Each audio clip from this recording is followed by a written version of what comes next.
Mário Lago, como é que tudo começou? Amada, não me censure se sou de pouco falar, nem se esse pouco que falo não faz você suspirar. É tempo de vida feia, de se morrer ou matar, de sonho cortado ao meio, de voz sem poder gritar, de pão que para nós não chega, de noite sem se acabar. Por isso não me censure se sou de pouco falar.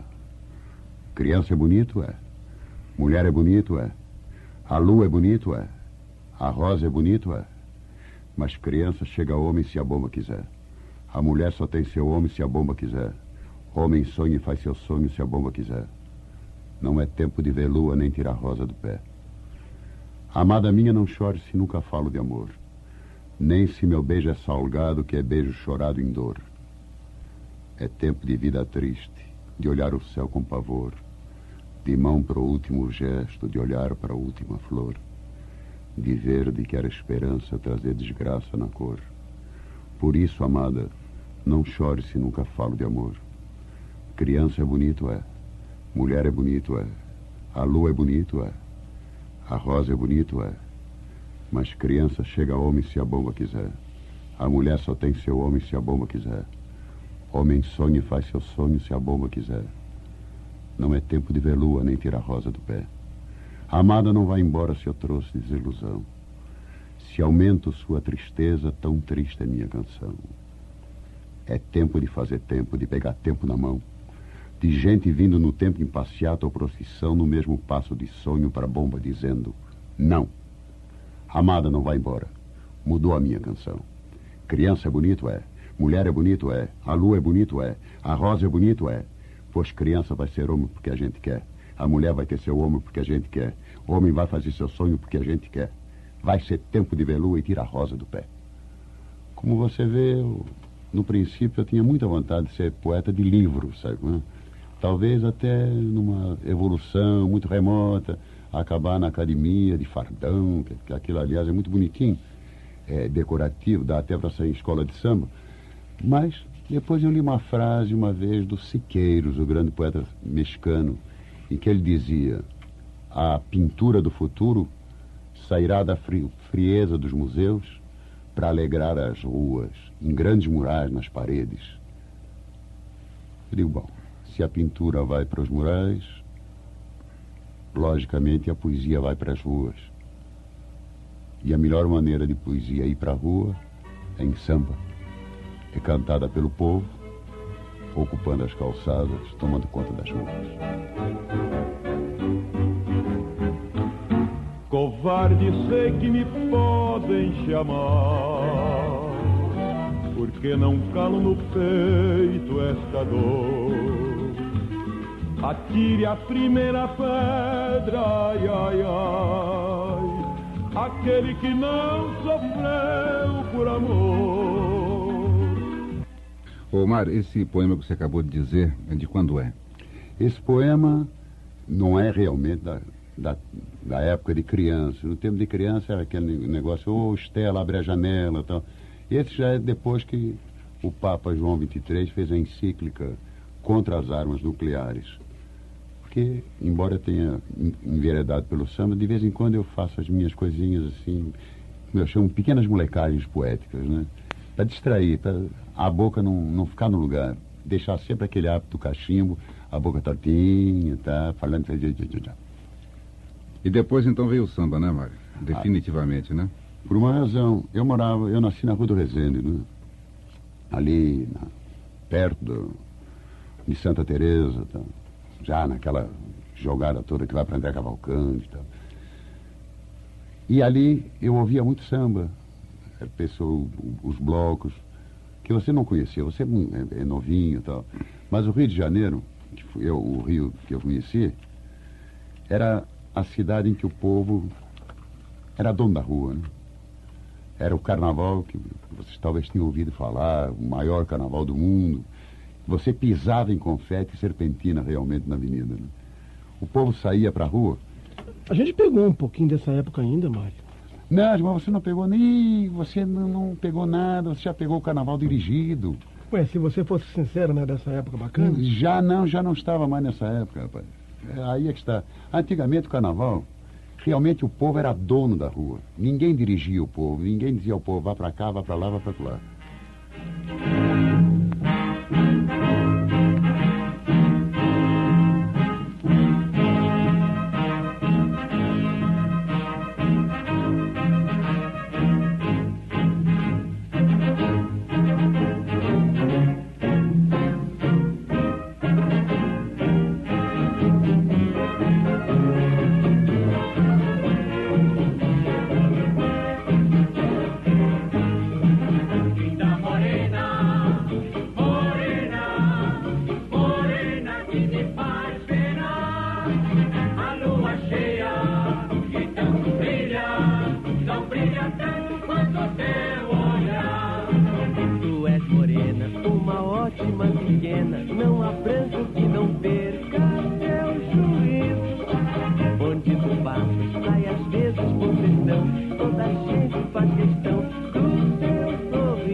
Formavam-se aqueles blocos, iam para a rua e cantavam o que queriam.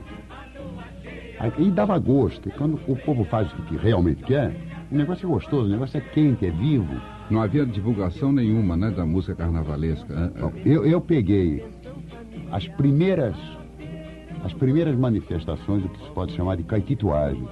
Essa coisa que há hoje em dia do autor e de rádio em rádio, olha, toca a minha música e tal. Eu peguei anterior a isso. Quem criou talvez a caetituagem no Rio de Janeiro foi o Francisco Alves. Francisco Alves bolou esse negócio. Que havia duas grandes batalhas no Rio de Janeiro, a Dona Zulmira e Boulevard 28 de Setembro. Eram batalhas de confete que duravam 3 dias. Como é que era, hein, Mário? Batalha de confete era o seguinte: havia uma comissão nas ruas que formava aquela comissão e corriam o comércio às casas de família apanhando contribuições para construir 3 coretos, para iluminar a rua, que fazia parte.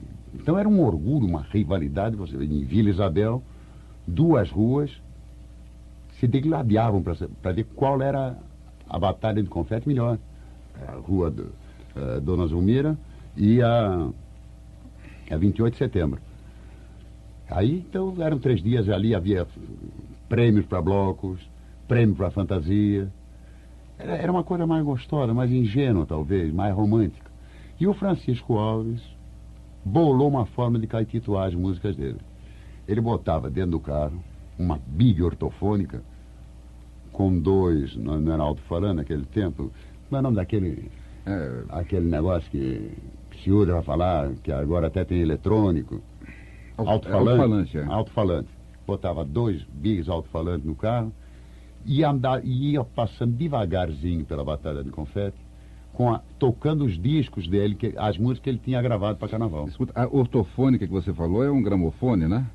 Ou já é uma... Não, já tinha evoluído. Daquele gramofone já era de com capânula. válvula? Já era com válvula, não? Já era elétrico? Não. Ele usava bateria. O Francisco era gente muito engenhoso. Então, botava aqueles 2 megafones. Megafone era o nome daquele, agora me lembrei. E atravessava a Batalha de Confete, ia e vinha tocando as músicas que ele tinha gravado para carnaval. Agora, isso é uma caetituagem válida.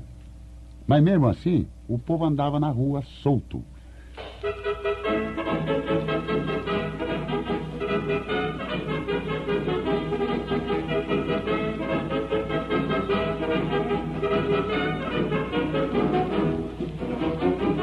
Uma porta e uma janela, sem parede, sem telhado. Eu sentado junto dela, canto samba e canto fado. Uma porta e uma janela, sem parede, sem telhado. Eu sentado junto dela, canto samba e canto fado. Eu canto fado de cuíca e de pandeiro, canto samba de guitarra e incomodo o mundo inteiro. Eu canto fado de cuíca e de pandeiro, canto samba de guitarra e incomodo o mundo inteiro. Uma porta e uma janela, sem parede, sem telhado. Eu sentado junto dela, canto samba e canto fado. uma porta e uma janela. Tinha, por exemplo, o Tuiú. O Tuiú criou uma outra forma de caetituagem, o virabloco. Vocês já ouviram falar em virabloco? O virabloco era o seguinte, o Tuiú era pistonista, né? Então, ele também fazia música, ele ficava assim na esquina esperando um bloco que vinha. Esses blocos vinham sem orquestra, sem nada, era, nós dizíamos na época, alossé. Nunca consegui a explicação desse alossé. Era alossé o negócio. O bloco vinha cantando, cantando, cantando. No que havia uma pausinha, o Tuiú tá na esquina, entrava no bloco e atacava no pistão a música dele. Ora, havendo um boizinho do sino que vai levando a boiada, evidentemente a boiada vai toda igual, vai para o mesmo lugar. Quer dizer, havia um pistão dando uma linha melódica, tocando uma música, ficava todo mundo cantando a música do Tuiú. Quando ele via que o bloco já tinha todo aderido, ele saía e ia esperar outro bloco. Então chamava-se isso vira-o-bloco. Ô Mário, mas nesse tempo o rádio não fazia divulgação do carnaval, não? Não, de início não fazia, não. A divulgação veio muito depois. De início era uma coisa realmente espontânea.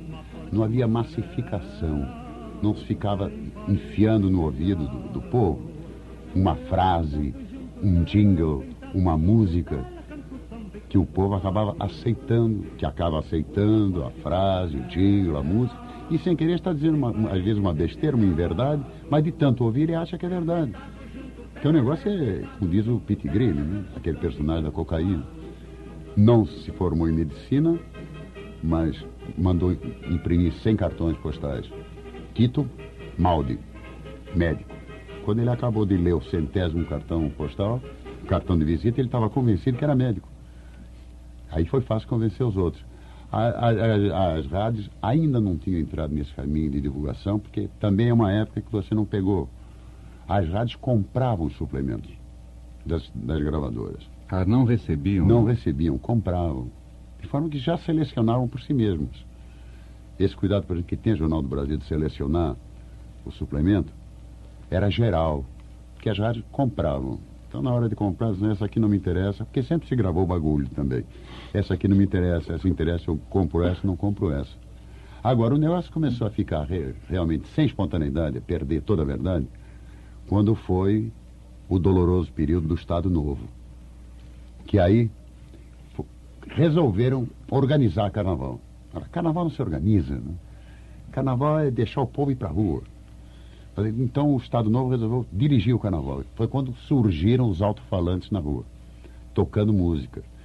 Então acabou a espontaneidade dos blocos. Porque o bloco vinha sem orquestra, sem nada, cantando. De repente esbarrava com o alto-falante, impondo uma coisa. É um negócio da imposição contra a qual eu sempre me revolto.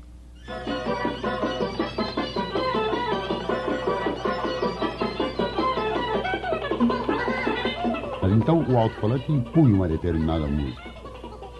E aí os compositores começaram a caetituar o serviço de programação do Estado Novo. Pronto. Aí acabou tudo, aí começou a desaparecer o Carnaval do Rio de Janeiro, né?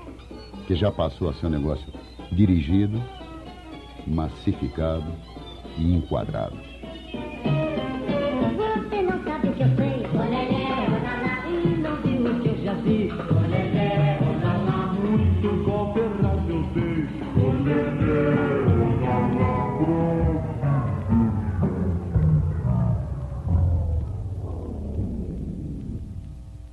Ô Mário, eu queria que você lembrasse pra gente aquela sua música famosa, o Aurora, antes de você começar a falar sobre o Rio de Janeiro daquela época que você acha que era gostosa.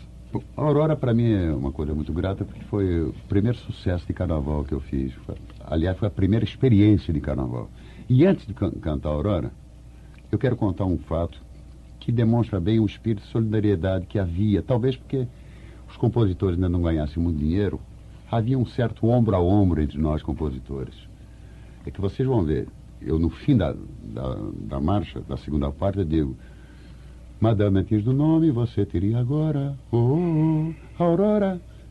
Originariamente, quando fizemos a segunda parte, eu e Roberto Roberti, era: Madame, antes do nome, você teria agora, se você fosse sincera, Aurora. mostrando ao Roberto Martins, ele disse: escuta, Mário, por que você não suprime aqui na segunda parte, se você for sincera, vai direto ao Aurora? O Roberto Martins é da favela, né? É da favela e meu parceiro de dá-me tuas mãos, por favor, põe os teus olhos nos meus. Por que você não faz isso? E eu fiz. Falei com o Roberto, concordamos e ficou aquilo que todo mundo conheceu, uma música que quando saiu deu 17 cruzeiros de direito autoral e esse ano rendeu 32 mil cruzeiros, quase 33, e que Esse eu vou ano, apresentando. 73? No Carnaval de 73 rendeu quase 32 mil cruzeiros de direito autoral. É mesmo, Mário? Porque tá com inveja? Eu tô surpreso. Tá com vontade de fazer uma marchinha de carnaval? Ô, Mário, Não, deixa eu tentar. hoje então se ganha, o compositor ganha Já, bem? comédia. Depois nós vamos conversar sobre isso. Não, acho que os 17 contos naquela época devia ser um pouco Não, mais não. que 32 hoje, né? Não. Então, apesar da desvalorização brutal da nossa moeda, em que pesem afirmações ao contrário, não chega a isso. Mas a Aurora, no ano que me rendeu 17 contos de réis, era isto: se você fosse sincera, Aurora, bom, veja só que bom que era, Aurora, um lindo apartamento com porteiro elevador e ar refrigerado para os dias de calor. Madame, antes do nome, você teria agora, Aurora. Foi isso. Mário Lago, a Aurora então foi sua primeira experiência no carnaval, né? A minha primeira experiência de carnaval. E qual foi a sua primeira música? Bom, minha primeira música, eu acho que até tem que fazer uma autocrítica aqui sobre o problema de ancestralismo. Porque a minha primeira música mesmo que eu gravei é de uma calhordagem assim que não tem limite. Foi uma música com o Custódio Mesquita, foi gravada pelo Mário Reis, em que eu dizia: menina, eu sei de uma coisa que pode a sua vida encrencar. Se você não quer fazer camaradagem, me desculpe, mas eu vou espalhar. Você vê? É uma calhordagem, porque é um dedudurismo horroroso, que a essência dessa música é terrível. É bem verdade que eu talvez estivesse rendendo preito a dois ancestrais meus. Porque quero dizer a vocês o seguinte: esse Lago,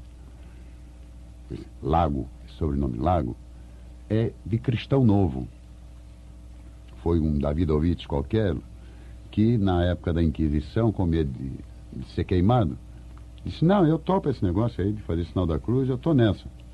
E abjurou ao judaísmo, tornou-se cristão e os primeiros lagos vieram para cá. E há dois lagos muito calhordas na história do Brasil. Um foi em 1618, um tal de Daniel do Lago, na Bahia, quando houve a visitação do Santo Ofício. Esse cara dedurou muito colega de sangue dele. E um dos dedos duros da Conjuração Mineira é o Brito Malheiros do Lago, não é? E falam que eu acho que eu estava sofrendo uma influência desses dois quando fiz essa música com o Custódio Mesquita. Como é que chamava essa música? Menina, eu sei de uma coisa. Foi gravado pelo Mário Reis. Você é católico, Mário? Eu sou Mário Lago. Mas nessa época eu já começava a frequentar o Cafenice, não é? Uhum. Foi a época digamos assim, do aspecto romântico da música popular brasileira. O Cafenice ficou na história da música popular brasileira, não é? E eu gosto de vez em quando de lembrar coisas do Cafenice e tal. Ô Mário, vamos deixar o Cafenice para um pouquinho depois. Vamos falar um pouquinho mais das suas músicas. Bom, então, quais são assim você considera as mais importantes? Olha, esse negócio que eu tenho muito medo da palavra importante, sabe? Porque, principalmente depois que a palavra importante passou a se chamar importante, eu tenho medo desse negócio. Porque importante, em termos de se é música popular, o próprio adjetivo relativo popular define bem, é o que se relaciona com o povo, né? É o que chega ao povo, o que se parece com o povo, o que é próprio do povo. Então, música popular, na nossa opinião naquela época, importante era a música que o povo assobiava, o que o povo cantava, porque vocês não são compositores, não podem calcular o que é isso. Você ir passando numa rua e ouvir um desconhecido que vai de marmitinha embaixo do braço, andando para a sua construção civil ou para a sua fábrica de tecelagem, e de repente você descobre que ele está...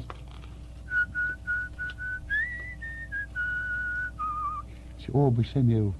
Quer dizer, eu cheguei até o povo, porque só tem valor realmente, só é importante realmente o que chega ao povo, o que bate e o povo aceita.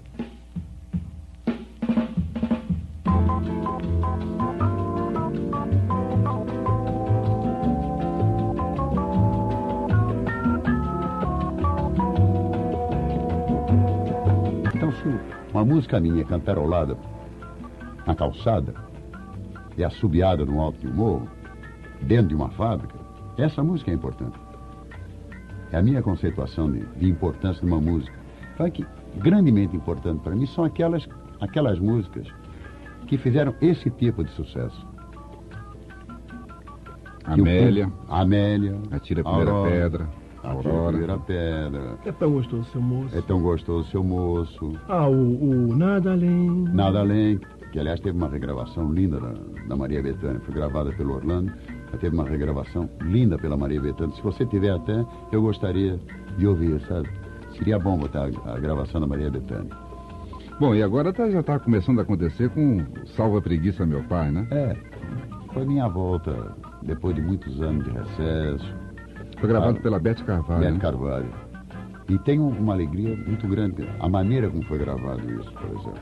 Vamos deixar também agora, Salve a Preguiça, Meu Pai, mais pro final, e vamos voltar ao Cafenice, Mário. Vamos voltar ao Cafenice. Cafenice é uma coisa que eu recordo sempre com grande carinho, porque eu era frequentador assíduo do Cafenice. Dei brilho a muito fundilho de calça e ajudei a lustrar muita cadeira do Cafenice, que aliás Cafenice não existe.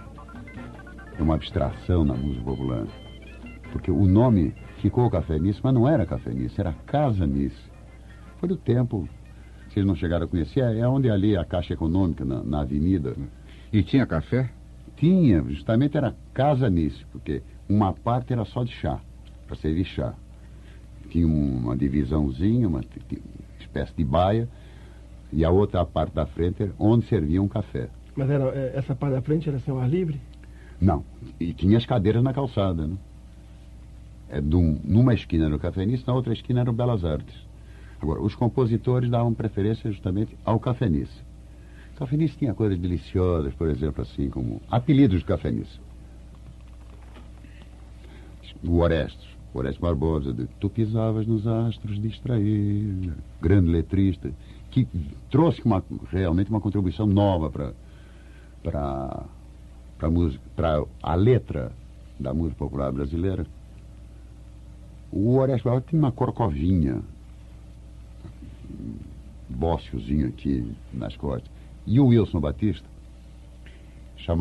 apelidou o Orestes Barbosa por causa dessa corcovinha de Corcunda de Notre Nice. Foi uma época que estava grande sucesso o filme Corcunda de Notre Dame, então ele botou Corcunda de Notre Nice. O Farage, Jorge Farage, autor, letrista famoso de Para Ver Se Te Esqueci, ao que não era, fugir de ó santa do meu altar, o Telefone do Amor. O Farage era vidrado no Orestes. Onde estava o Orestes, estava o Farage. Era inevitável. Você não conseguia ver o Orestes sem ver o Farage junto. Então, nós apelidamos o Farage de Bacalhau da Emulsão de Scott. Você se lembra da Emulsão de Scott? Tinha ele carregando o bacalhau e tal. O Braguinha, um dos compositores mais fabulosos, vem fora de série. Porque João de Barro. João de Barro. João de Barro começou no tempo do Eduardo Soto, fazendo, já que não temos pandeiro para fazer a nossa batucada, todo mundo vai batendo na lata velha toda enferrujada, e está até hoje aí na cabeça da bigorna, que nós chamamos.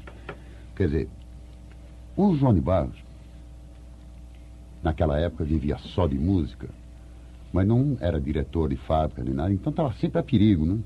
Era obrigado a correr todas as gravadoras e ir a todos os artistas para mostrar as músicas dele.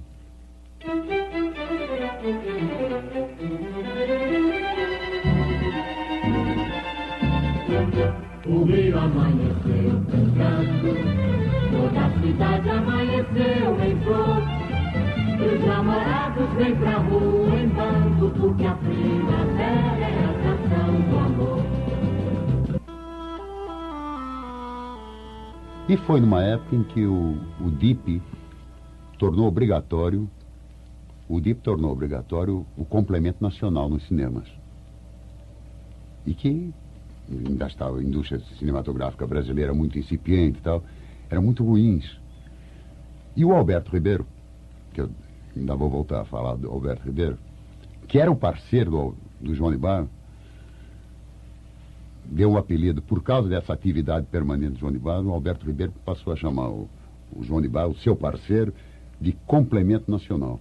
Um dia eu perguntei, por que complemento nacional, o Alberto Ribeiro? Que é pequenino, chato e obrigatório. Você não tem por onde descansar. Qualquer momento, o João de Barro está sempre nos calcanhares. O Alberto Ribeiro mesmo, que é um gozador tremendo, né? Grande figura, autor daquele samba. Bateram no boi, não houve nada. Tornaram a bater, não houve nada. Carnaval? O boi se cansou de tanta pancada, deu-se o estouro da boiada. Ele não lançou isso para carnaval. Mas o Alberto fazia as maiores molecagens com a cara mais angelical que se possa imaginar. Então o apelido dele ficou sendo Padre a Paisana. O Orlando Silva, todo mundo sabe, era o cantor das multidões, né? Fazia até manchete, foi apelido dado pela imprensa. Mas nós éramos frequentados por um irmão do Orlando Silva, Edmundo, que era um cantor fraco. Então, nós na intimidade o chamávamos com um apelido que também pertencia ao Lúcio Alves, cantor das multidinhas. O Orlando Silva tinha um outro apelido muito íntimo, Sovaco. Por quê, hein? Porque ele se perfumava muito.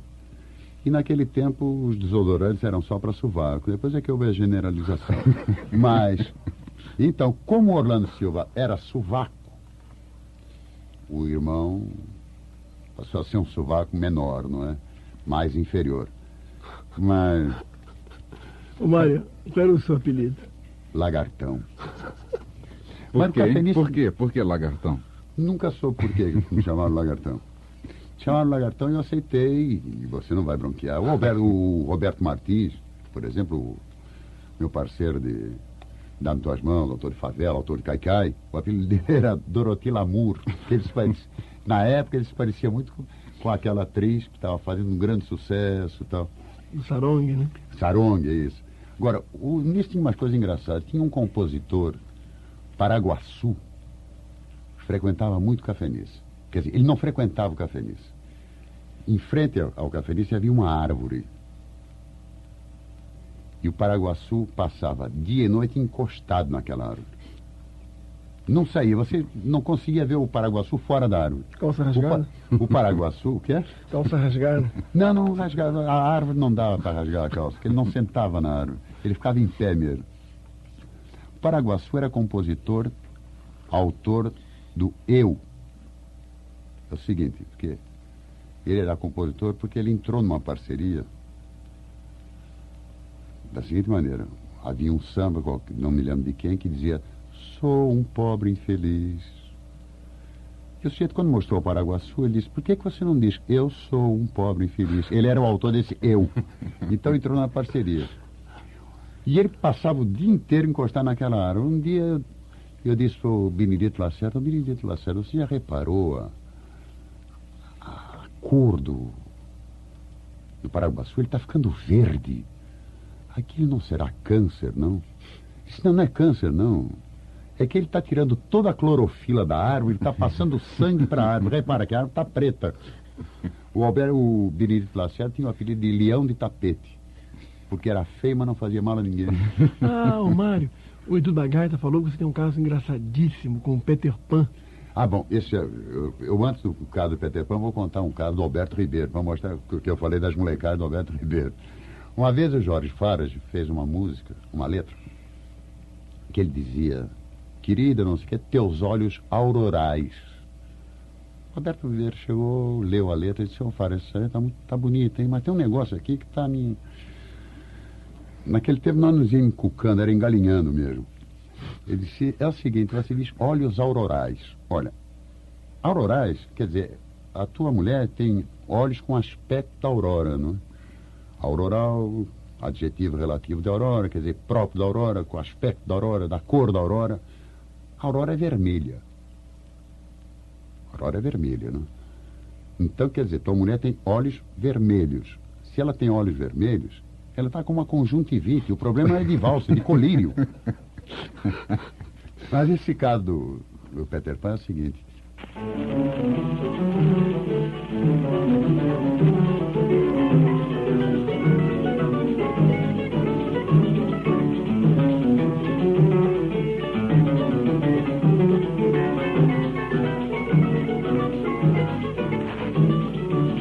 No tabuleiro da Baiana tem Vatapá, oi, caruru, munguzá, oi, tenhumbu, ai, oi, oi.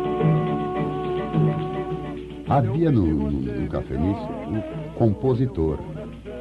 E havia também o compositor. Eram aqueles que compravam. Depois, ou você, quando fazia, estava sem dinheiro, chegava para um compositor e dizia: escuta, você quer entrar nessa parceria? Tá? Você já sabia que tinha que dar um dinheirinho. Estávamos sempre todos a perigo. Então, todos moços, moço é pobre, geralmente. E uma vez o Peter Pan, que andava sempre periguíssimo, tinha 12 filhos naquela época, já, parece que depois cresceu. E o Peter Pan está encostado na porta do Nice quando vê chegando um cidadão. Radar de quem está necessitado, olhou e disse: esse cara aqui é capaz de ser. Mas não disse nada. Você começou a puxar conversa com o Peter Pan, conversa aqui, conversa ali e tal. Aí virou-se para ele: escuta, está fazendo sucesso essa música em Tabuleiro da Baiana. Ele estalou na cabeça do Peter Pan e disse: vou arriscar, que não arrisco, não arrisco. Se eu não posso me queixar, não, eu tenho ganho um bom dinheiro com essa música. Ah, o senhor que é o autor do Tabuleiro? Sou. Ainda ontem eu recebi na SBT uma nota bem boazinha, tá? Senhor, deve ser bom esse negócio de compor, não é? Além do dinheiro, tem um negócio de mulherinha. Sim, dá sempre. Elas gostam de dizer que foram amadas compositores. A gente ganha mulher dessa. Tita aí ficou animado. Escuta aí, como é que a gente pode entrar numa parceria? Disse, bom, quem quer entrar na parceria, evidentemente dá uma coisinha, dá um dinheirinho, né? É muito. Bom, depende do sucesso da música. Se a música for de sucesso, já depois de gravada, a pessoa tem que dar mais, né? Aí o cara pegou coragem. Será que eu podia entrar nessa parceria? Né? Se o senhor me dava a parceria, disse, bom, o senhor também for compreensivo, não é? Conclusão, eles acertaram o negócio, deu dinheiro, o Peter Pan deu o recibo. 3 dias depois, você está no Cafenice. Quedei aquele miserável. Eu vou matar aquele cachorro. Me fez passar vergonha, tomou meu dinheiro e eu fiquei desmoralizado. Aí vinha chegando o Peter Pan, seu cachorro. Evidentemente ele não disse cachorro, né? A família do Peter Pan entrou toda na dança e tal. Mais concretamente, disse, o que há, meu amigo? Você é um miserável. Não, por quê? Eu fui lá na SBT, recebi o dinheiro, me disseram que você não é autor de coisa nenhuma, de Tabuleiro da Baiana, do Ari Barroso, como é que você... Não, peraí, eu fiz um negócio honesto com o senhor. Honesto coisa nenhuma? Você tomou meu dinheiro, disse que era o autor da música e não é, isso é honesto? Disse, veja o recibo que eu lhe dei. Aí você puxou o recibo, disse, recebido, senhor fulano de tal, a importância de tanto referente à venda de um tabuleiro de Baiana, tá vendo? Eu vendi um tabuleiro de Baiana, não vendi o tabuleiro da Baiana. Tabuleiro de Baiana tem lá em cada 3, vamos lá que eu lhe dou, não tenho a mínima... não há o mínimo problema para eu lhe entregar essa música. O Nice era isso. Houve uma época, por exemplo, no Nice nunca ninguém se chamou de senhor, né? E era a maior liberdade entre com frequentadores, os garçons, porque inclusive quando a gente estava muito sem dinheiro, o garçom ajudava, emprestava dinheiro, espetava a conta. É bem verdade que a conta era geralmente café. Roberto Ribeiro até dizia, depois do 23º café, qualquer sujeito que frequenta nisso faz um samba.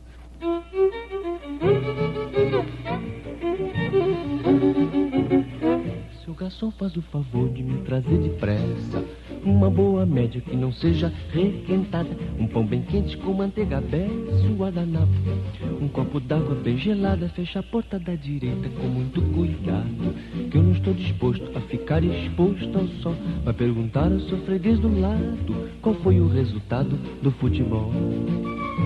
Se você ficar limpando a mesa...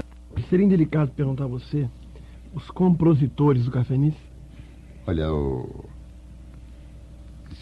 realmente seria, Simão. Isso é coisa passada, já atualmente não existem compositores. Não existem mesmo, não? Não, a instituição praticamente acabou, sabe? Praticamente acabou porque os compositores, inclusive, fizeram muita molecagem com os compositores, eles ficaram escaldados.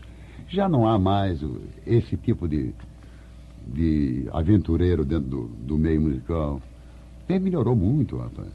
Não é mais naquele tempo em que um compositor, por exemplo, como o Germano Augusto, escorou a Aurora Miranda no patamar do terceiro andar da Fábrica Odeon, que funcionava ali, onde era o Teatro Fênix. O Teatro Fênix é onde é aquele edifício Tem Nego Bebo aí, e a gravadora Odeon era lá em cima. E o coisa estava perigo, desesperado, querendo gravar uma música. Ficou lá no patamar do terceiro andar. Quando a Aurora Miranda ia chegando ali, ele passou a mão e disse, olha aqui, você vai gravar minha música agora, senão morre. E encostou um negócio no pescoço da Aurora Miranda, ela pensou que fosse navalha, e gravou a música. Não era navalha, não. Era o dedo mesmo. Ô, Mário Lago, quem fala em compositor, fala em direito autoral. Como é que é essa coisa para você? Como é que você considera isso? O direito autoral, agora mesmo está em pauta uma lei para sair, uma nova codificação do direito autoral. O que acontece é o seguinte, o Brasil talvez seja o país que tem mais leis defendendo o direito autoral. O direito autoral no Brasil é um problema assim, como aquele político que disse uma vez, o Brasil só precisa de uma lei, com 2 artigos. Primeiro, ter vergonha. Segundo, revogam-se todas as outras leis. A lei existe, mas cumprimento da lei é que é difícil. Eu mesmo vivi dois casos de direito autoral. Numa delas eu fui preso e na outra quase fui preso. Uma foi quando se fundou a UBC. Eu estava viajando com a companhia do Joraci Camargo, então o pessoal me pediu, olha, você que está viajando pelo Sul, conversa com as autoridades para facilitar o nosso trabalho, para ajudar o nosso trabalho, porque pela lei de direito autoral, ninguém pode dar uma festa, a polícia não pode autorizar uma festa, um espetáculo, sem que antes tenham sido pagos os direitos autorais. Então eu fui a um delegado de polícia em Bagé, que era o chefe de polícia em Bagé, e conversei, expliquei, levei toda a legislação sobre direito autoral e tal. Depois dele me ouvir muito tempo, ele virou para mim e disse, olha aqui, seu Mário Lago, aqui em Bagé paga direito autoral quem eu quero. O direito autoral sou eu. Eu não me contive e digo, Luís XIV de Mictório, né? Letácia moi, quer dizer, o direito autoral é o senhor. Fiquei em cana 6 horas. Outra vez foi num estado que eu não tenho interesse nenhum em declarar, porque estamos assim, numa conversa um pouco aberta demais. Mas havia uma senhora chamada Olímpia que tinha um cabaré. Esse cabaré não pagava direito autoral de jeito nenhum. Porque ela cismou que não tinha que pagar direito autoral e ela contava com o apoio dos 3 poderes no Estado, o Executivo, o Legislativo e o Judiciário. E entrava com processo, não adiantava. Perdia-se na justiça, não se recebia os direitos autorais nesse Estado. Recebia no Estado, mas desta casa não se recebia. Não havia jeito de receber dinheiro, direito autoral do cabaré da Olímpia. E eu fui lá uma vez conversar com a mulher. Eu digo, Dona Olinda, a senhora compreende, a música é a matéria-prima da sua casa. Por que a senhora se recusa a pagar? Eu não vou pagar essa bista, são os vagabundos, são os analfabetos. Eu digo, tá certo, são os analfabetos, mas a senhora está usando a música dos analfabetos.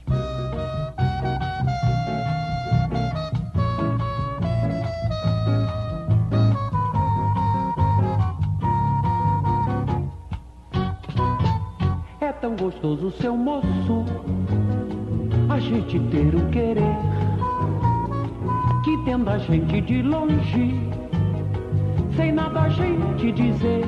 E nem todos são analfabetos e todos trabalham. A senhora paga seu garçom, a senhora paga a mercadoria, a senhora paga seus músicos, a senhora dá comissão a essas menininhas que trabalham para a senhora de noite. Por que não paga o autor da razão de ser disso tudo? Porque se a senhora não puser música aí, já vai ter outro aspecto a sua casa. Aliás, a casa dela tinha outro aspecto. Nos fundos havia uns compartimentos assim para quem estivesse muito cansado, então, ia descansar lá. E estamos naquela discussão, discuta aqui, discuta ali, ela foi esquentando, eu fui esquentando também, eu disse, a senhora está roubando o autor. Ela disse, bom, o senhor vai dizer isso a quem de direito? Foi lá dentro, chegou, doutor, faz favor, vem cá. E saiu lá de dentro apenas o chefe do executivo desse estado, e em trajes muito menores. Ele acho que ele estava descansando, estava com sono, tinha passado lá para descansar. E chegou e disse, meu amigo, eu estava ouvindo a sua discussão, o senhor quer esquecer esse assunto ou quer ser preso? Evidentemente que não se tratava da maior autoridade do estado, eu esqueci o assunto, né? Fora que o problema do direito autoral é haver respeito às fontes que têm contribuidoras pagarem realmente direito autoral. Escuta, e as sociedades? Você acha que as sociedades funcionam bem? O que é o seguinte, você já pensou, por exemplo, a Guanabara já viu, só na Zona Sul, quantos lugarzinhos de música existem? Quantos inferninhos? Quantos hi-fis? Você como é que vai fiscalizar isso? Elas pagam. Mas como é que você vai fiscalizar o repertório que é executado? Você não tem condições. Não tem. Precisaria de um corpo de fiscais que absorveria quase toda a arrecadação, toda a renda que você arrecada. E o que existe de forró, e teatro é mais fácil de controlar, mas esses lugarzinhos, então você tem que se louvar, em parte, na informação do chefe de orquestra. Isso se a informação do chefe de orquestra é desonesta, paciência, você não tem condições realmente de uma fiscalização completa, exata, 100%. Você se orienta por uma amostragem. Às vezes os compositores falavam, a minha música toca no rádio, mas o rádio e a televisão juntos correspondem a 15% do total da arrecadado. Apenas. Não é como na América do Norte, em que as rádios e televisões é que constituem a grande arrecadação. Então você fazendo uma distribuição pelo rádio, pela televisão, você chega a uma amostragem quase ideal. No Brasil é diferente. As rádios e televisões contribuem com 15%, nem chega a 15% do total arrecadado. Por exemplo, Mário, atire a primeira pedra. Você sabe quanto ela deu para você, a mais ou a menos do que a Amélia? Você tem uma noção? A Amélia dá mais do que atire a primeira pedra. Outra coisa, Mário. A Amélia não tem vocação para Amélia. Eu não sou Amélia, já virou, é povo falando, Amélia representa o tipo do carioca, quer dizer, brasileiro da mulher. A mulher que espera, a mulher paciente. Essa Amélia existiu? Não, a Amélia nasceu numa brincadeira. A Leda Amélia nasceu numa brincadeira. O irmão da Aracília Almeida tinha muita mania de ficar ali era um dos frequentadores do Café Nice, porque ali também se reuniam músicos, e ele tinha muito essa brincadeira, essa Amélia que era, a Amélia lavava, a Amélia cozinhava, a Amélia passava, a Amélia trabalhava, que enveredava por uma série de verbos da primeira conjugação, tudo em ava, e terminava sempre, o dinheiro que ganhava a gente tomava. Eu ouvi aquilo e disse, isso dá samba. Isso é motivo de samba. E fiz a letra da Amélia.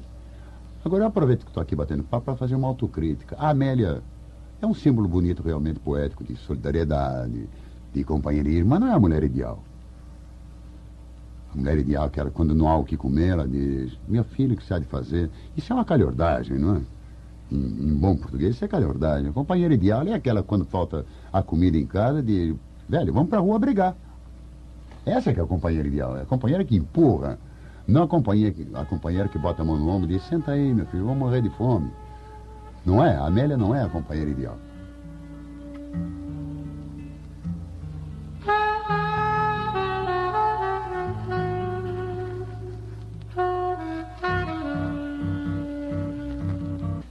Em alguma música sua tem o extremo, o outro extremo? A anti-Amélia? Não que eu me lembre assim, não. Eu ainda não fiz em música a autocrítica da Amélia, não. E eu tenho, em termos de coisa, uma outra calhordagem também. Eu confesso as minhas calhordagens. Eu tenho uma valsa que fez furor até aqui. Foi delírio na época. Número 1, gravado pelo Orlando Silva. Passaste hoje a meu lado, vaidosa de braço dado, que termina com uma calhordagem tremenda. Satisfaz tua vaidade, muda de dono à vontade. Se mulher é comum, não é comum. Quer dizer, eu peço desculpas às mulheres do Brasil por essa minha mancada, porque não é, absolutamente. Eu hoje estou aqui numa abertura de consciência, de forma que aproveito para fazer autocrítica quanto à cretinice e calhordagem que eu disse no número 1, apesar do sucesso que fez. Ô Mário, vamos explorar um pouquinho você agora. Velho, você me explorar um pouquinho. Eu nasci explorado, eu nasci pobre. Meu pai pagava aluguel de casa, eu pago aluguel de casa, meus filhos vão pagar aluguel de casa. Meu pai trabalhava, eu trabalho, meus filhos vão trabalhar. Meu pai chiava com o preço do feijão, eu chio com o preço do feijão e sei que meus filhos vão chiar com o preço do feijão. Fala que você não vai me explorar não, Simão. Vamos continuar a conversar. Vamos falar do teatro. A sua estreia. Bom, aquele momento que você participava, assim, como você fez o Beijo no Asfalto, uma série de peças. E por que você se afastou, de um certo modo, do teatro? O teatro, eu praticamente posso dizer assim que eu nasci em teatro. Porque meu pai era um homem de teatro. Você é autor ou ator primeiro? Vamos com calma. Vamos com calma. Eu chego lá. A gente sempre chega lá, colega. Meu pai era um homem de teatro, era maestro. Falando que eu fui criado nesse clima. Meu pai, por exemplo, também foi maestro de ópera. Foi o primeiro maestro brasileiro de ópera, o maestro Antônio Lago. Os velhos músicos daqui da Rádio Jornal do Brasil conheceram o velho. E eu, com 4 anos, eu entrava na Butterfly, Madame Butterfly, aquele menininho, o filho da Madame Butterfly, que entra no fim com a bandeirinha. Eu entrei naquilo. Na Norma, eu fazia um dos filhos da Norma, quando eles miram a Norma, e tu hai ginocchi, questi belli pargoletti. Eu era um dos pargoletti. Fora que eu trouxe o teatro no sangue. Comecei escrevendo para teatro. Aproveitando o fato de meu pai ser maestro de companhias de revista, eu fui fazendo meus quadrinhos de revista, encaixava e tal. Mas um belo dia, o Joraci Camargo, isto em 1942, disse para mim: escuta, Mário, ele ia para o sul. Você quer viajar comigo para o sul? Eu estou sem galã. Eu ainda não era careca como sou hoje. Ainda tinha uns guerrilheiros. Careca onde, Mário? Modéstia. Ou menos cabeludo. Você escreve para teatro, eu escrevo para teatro. Fora aqui uma companhia assim de autores e tal. Você topa viajar comigo? Eu que tenho na minha ancestralidade, eu tenho um pedacinho de cigano também. Sempre gostei de viajar, nem que seja daqui a Madureira. Por isso viajei muito. Digo, topo. Quando cheguei em casa, disse: papai e mãe, eu vou entrar para teatro. Você é ator.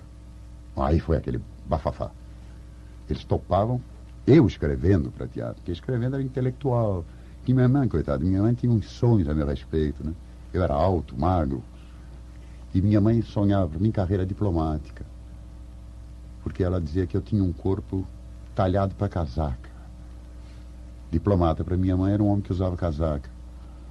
E seu pai, qual era o sonho? Papai sempre me procurou afastar de teatro na atividade de ator. Escrever eles aceitavam, né? Não tinha importância, era intelectual.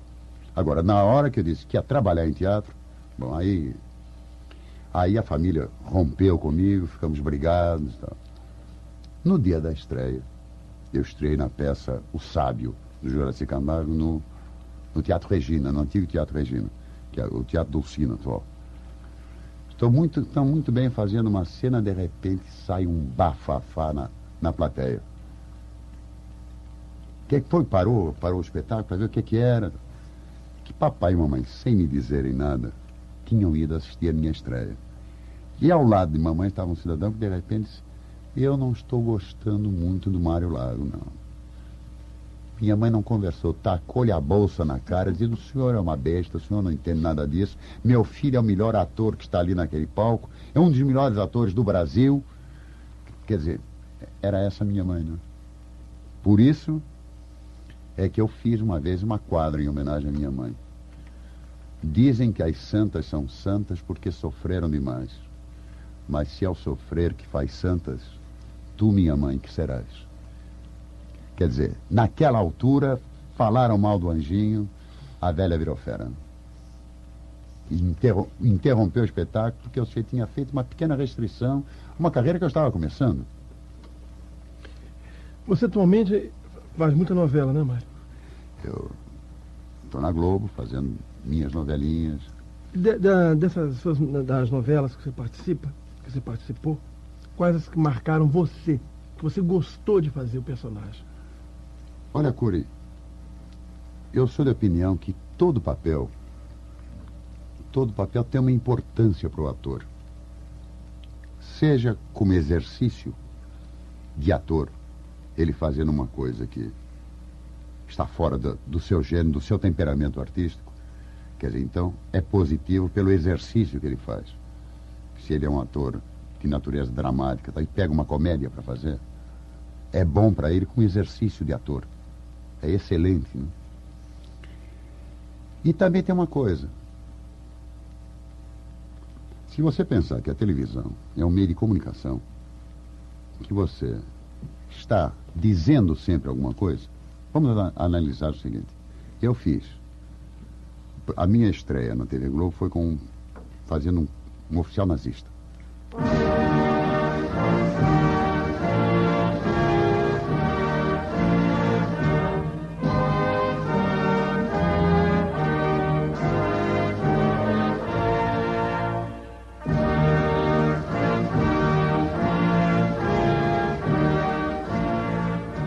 O Sheik de Agadir? O Sheik de Agadir, fazendo o coronel Otto von Luckner, que eu fazia de olho tapado. Eu sou precursor do Moshe Dayan.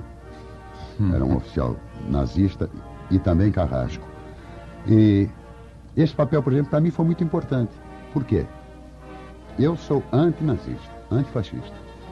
O papel despertava um ódio tremendo. Eu encontrava gente na rua que vinha: você é um cachorro e tal. Ora, o povo, tendo ódio do personagem, estava automaticamente, inconscientemente, votando um ódio ao nazismo.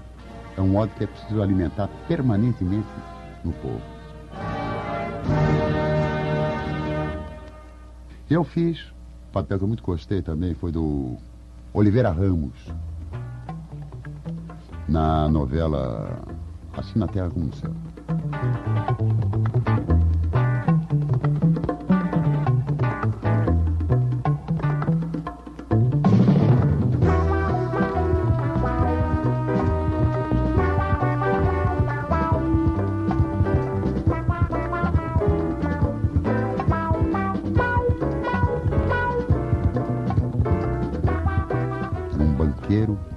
Dono de uma rede de mais de 100 bancos.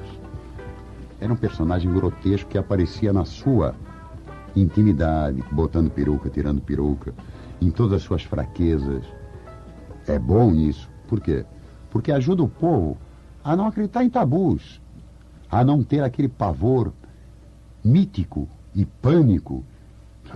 Fulano tem dinheiro, fulano é banqueiro. Precisa acabar com esses medos.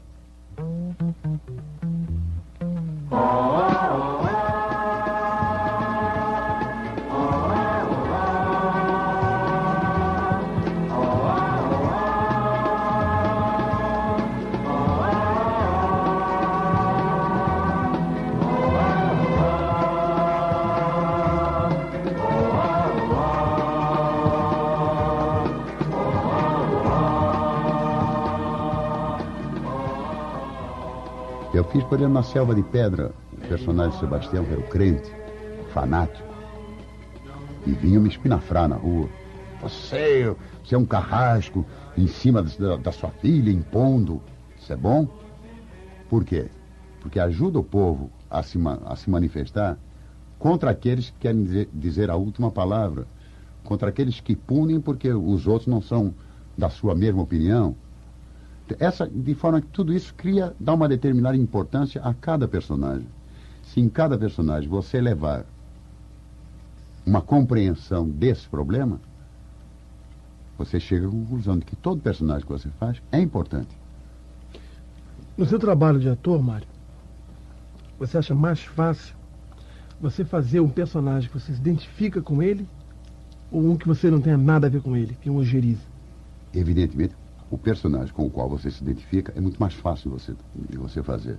Mas o personagem com o qual você não se identifica, o personagem pelo qual você tem ojeriza... Como o caso do nazista. Do nazista, do fanático. Para você, ator, é muito mais importante realmente, que você tem que aprofundar o personagem, você tem que analisar, você tem que observar, tem que pesquisar, tem que estudar. Exige mais de você. Exigindo mais de você, está dando a você mais base na sua profissão. Mário, você se afastar do teatro de um certo modo não é comodismo, preguiça? Há várias razões para me afastar, para estar afastado do teatro. Uma das razões é a saúde, como você sabe muito bem, né? Eu estou vendo você maravilhoso aí, eu não sei de nada, não. O que é? Estou vendo você tinindo aí, eu vou saber de quê? Bom, eu estou tinindo porque eu não sou muito da confiança, né? Quer dizer, o teatro exige muito o problema de ensaios, o problema de toda noite repetir, ficar fazendo aquele mesmo espetáculo e conjugando com televisão.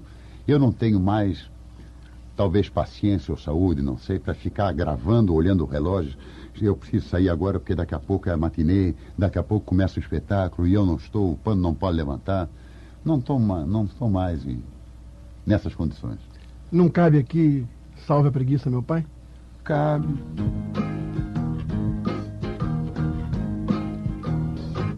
Com meus pés não vou, venha me buscar, mas só vou de colo pra não me cansar. Com meus pés não vou, venha me buscar, mas só vou de colo pra não me cansar. Mário, eu queria que você citasse grandes compositores daquela época e depois os compositores com quem você tem afinidade, que você se identifica, o que você acha que tem de bom hoje. Eu não sou saudosista.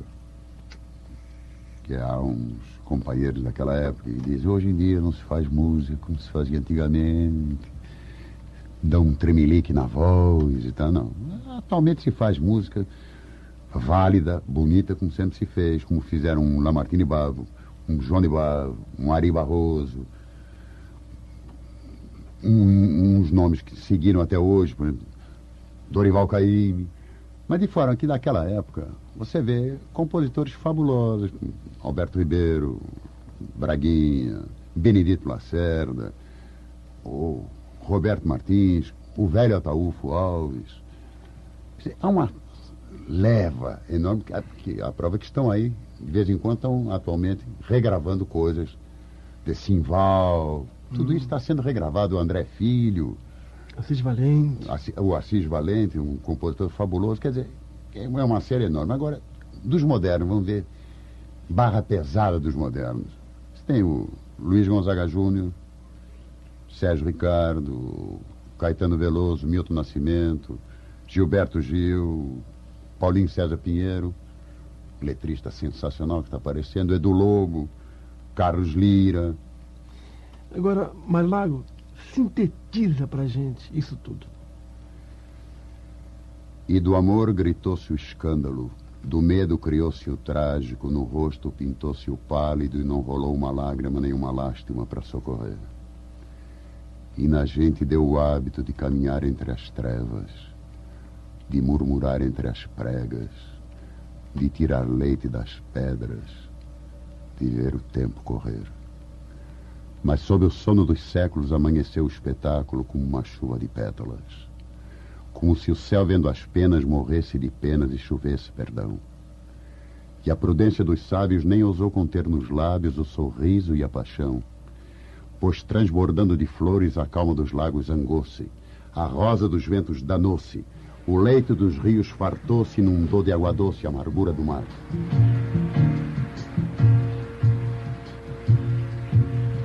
E do amor gritou-se escândalo, do medo criou-se o trágico, no rosto pintou-se o pálido, e não rolou uma lágrima, nem uma lástima pra socorrer. Ô, Mário Lago, ainda falando de música, e o som universal? Olha, o Mário de Andrade tem uma apreciação muito importante sobre o assunto. Ele diz: se você é gênio, deve fazer música brasileira, porque mais facilmente você tornará a música brasileira conhecida no mundo. Se você não é gênio, mais uma razão para você fazer música brasileira, porque você nunca vai conseguir fazer nada que se compare ao estrangeiro, querendo fazer estrangeiro. Esse negócio de som universal, eu só conheço um som universal. E honestamente não está me cheirando bem, sabe?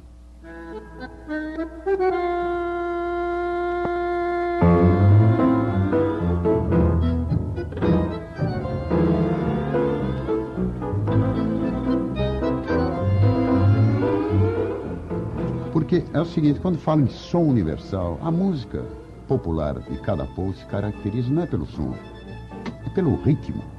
Você, quando ouve um tango, você imediatamente se lembra de Argentina, é ou não é? Você ouvindo tango não vai se lembrar da costa da África do Sul, da Almeida, nem nada disso, você vai se lembrar do Argentina. A prova é que falam muito no Piazzolla, mas não há nada mais tango, mais portenho do que Piazzolla. Maria de Buenos Aires, por exemplo, que não conhecem aqui, o libreto da Maria de Buenos Aires é um tangaço, é um melodrama sensacional, como é o tango argentino, do Mi Madre, Tuberculoso, e essa coisa toda. E a prova é que o grande long play do Piazzolla se chama Adiós Nonino, quer dizer, a coisa mais melodramática que se possa imaginar. Você, quando ouve uma rumba, você pensa imediatamente em Cuba. Ouve um bolero, você pensa em México. Ouve um foxtrot, você pensa, apesar do fox ter se generalizado no mundo, mas você pensa em Estados Unidos. Que você ouve uma rota, você pensa na Espanha. Habanera, você pensa na Espanha. Que são ritmos nacionais, ritmos que caracterizam a música. Fora que é preciso pensar em som, menos em som do que em ritmo. O ritmo é que é importante, não em nome de um som universal, que às vezes a gente não sabe mesmo se quem está dizendo som, está dizendo song intimamente, que é a canção, não sacrificar o ritmo pelo som para experiências que chamam de pesquisas. Pesquisa é sobre aquilo que já existe, experiência é o que se vai tentar. De forma que, não é que eu seja contra a música estrangeira, absolutamente. Eu não chego ao ponto em que chegava aquele meu professor de História do Brasil, por exemplo, o Pedro II, Pedro Couto. Pedro Couto era anti-português de todo jeito. Tinha lusofobia tremenda, né? E quando ele... Tanto até que ele foi o primeiro historiador, por exemplo, que defendeu o Calabar. Ele dizia, Calabar, traidor, traidor de quem? Uma vez um aluno disse, do Brasil, meu professor. Mas por quê, se o Brasil não era independente? O Brasil era colônia de Portugal. O Calabar apenas achou que o holandês seria um dono melhor. Ele não traiu o Brasil, ele teria traído os portugueses, não o Brasil. Ele chegava a esse ponto. Mas o Pedro Couto Filho, porque o Pedro Couto Filho também foi professor, mas o Pedro Couto velho, quando ia andando e tropeçava numa pedra, ele dizia, esses portugueses.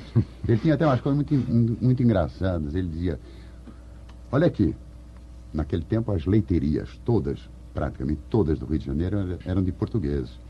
Ele dizia, vocês não repararam, o português bota água no leite da criança brasileira para sair um homem fraco.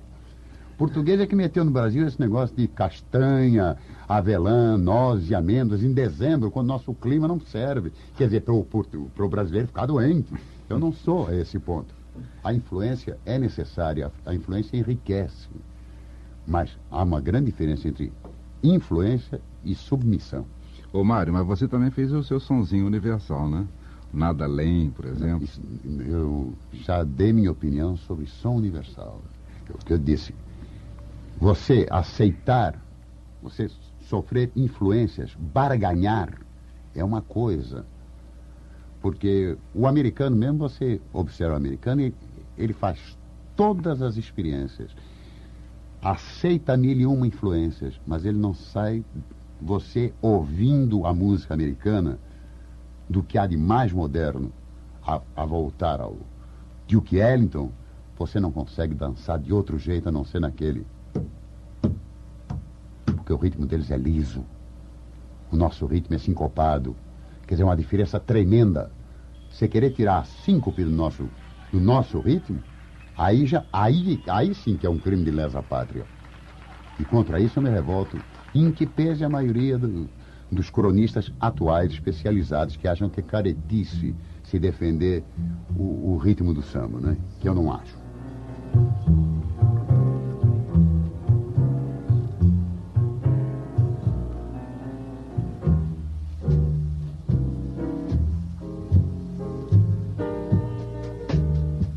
Nada além, de uma ilha.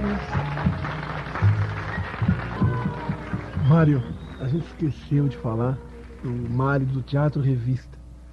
E quando você falar no Teatro Revista, você ilustrar pra gente com um esquete qualquer que você se lembre. O esquete que eu me lembro, assim, eu me lembro de um quadro meu, assim. Eu me lembro disso. Era uma cortina. Se não me engano, era o Pedro Dias que fazia o padre. Era num confessionário e chegava um rapazinho e dizia... Seu vigário, eu tô muito... Há 3 dias que eu não durmo, porque eu cheguei a uma conclusão que me está dando uma dor de consciência muito grande. O que é, meu filho? Eu sou muito orgulhoso, padre. E eu sei que o orgulho é um pecado. Mas é orgulhoso porque, meu filho, não sei, padre. Eu me sinto superior aos outros. E isso é feio, é pecado. Mas vamos ver, meu filho, vamos analisar. Não se desespere. Você é mais rico do que os outros? Não, padre. Você é mais bonito do que os outros? Não, padre. Você é mais inteligente do que os outros, meu filho? Não, padre. Você, por acaso, tem sangue azul? Não, padre. Então vá descansado, meu filho. Que você não é orgulhoso, não. Você é besta mesmo, sabe? Eu me lembro, esse quadro fez um grande sucesso. Mário Lago, eu tenho a impressão que eu tenho certeza que nós aprendemos muito e sentimos o Mário Lago, assim, uma fase da vida brasileira. A gente falou sobre o poeta, sobre o autor, sobre o ator, sobre o compositor e muito sobre o homem. Agora, eu gostaria que você sintetizasse esse homem pra gente. Ô, Mário, defina-se.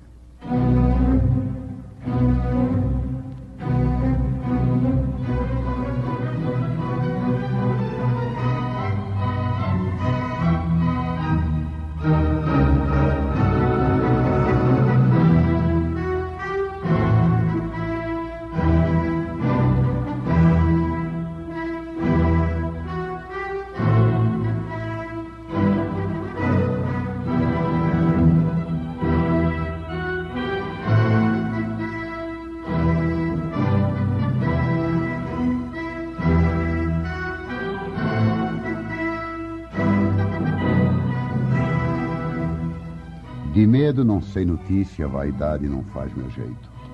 Erro sim, mas sem malícia, que nasceu morto perfeito. Só uma vaidade eu aceito, ter sido às vezes notícia. Mas no dito não se veja orgulho certo ou pretenso. Notícia não do que eu seja, e sim daquilo que penso. No horizonte finquei seta, em função dela caminho. Nem sempre uma linha reta, nem sempre a vespa carinho. Quem escolhe estrada de espinho não tem caminhada quieta. Ao me afastar me habituo, mas gente me acusa e pensa que a tristeza do recuo é orgulho de indiferença. Muito deixei do vivido, muito perdi sem ter ganho, mas sem chorar de sentido de achar injusto ou estranho. O mundo não tem tamanho para quem dá passo escolhido. Só vivo para uma verdade da qual me orgulho sem pejo. Nunca trocar por vaidade o que pretendo ou desejo. Não tenho orgulho de berço ou local de nascimento. Meu céu é onde converso, meu chão é onde me sento. Busco, sim, entendimento em samba, fuzil ou terço. Mas se me pisam nos calos bairristas, tolos e ufanos, falo então só para gozá-los dos meus 400 anos. Jamais escolho o que digo se é para os do peito que falo. Eu, por mim, só escuto amigo no que alegria e regalo. Se falo mal, não me abalo. De irmão não me vem castigo, pois amigo, já diz bem o mais que velho ditado, é aquele diante de quem se dorme sem ter cuidado. Da vida escolho o que presta, se erro na escolha, paciência. Não mudo em luto uma festa por um erro em sã consciência. Nada me amarga a existência, que é o pouco mais que me resta. Se a erva doce era amarga, mas por doce foi tomada, o coração ponho a larga e me rio da mancada. Santo não sou nem pensando, santidade é castração. Se a vida vive se dando, não sou eu que digo não. Mas minha será a opção quanto ao onde, como e quando. Penso assim e não assado, quero assado e não assim. E o rumo, uma vez traçado, vai nesse rumo até o fim. Não é a vida que eu queria, nem o mundo que sonhei. Vida de paz e alegria no mundo de uma só lei. Mas me ensinaram e guardei que após um dia, há outro dia. E rindo como poeta, que o riso é minha saúde, fiz da alegria uma meta e da antifossa virtude. Mário Lago, foi uma honra, hein? Muito obrigado. Simão. Obrigado, Mário. Tchau.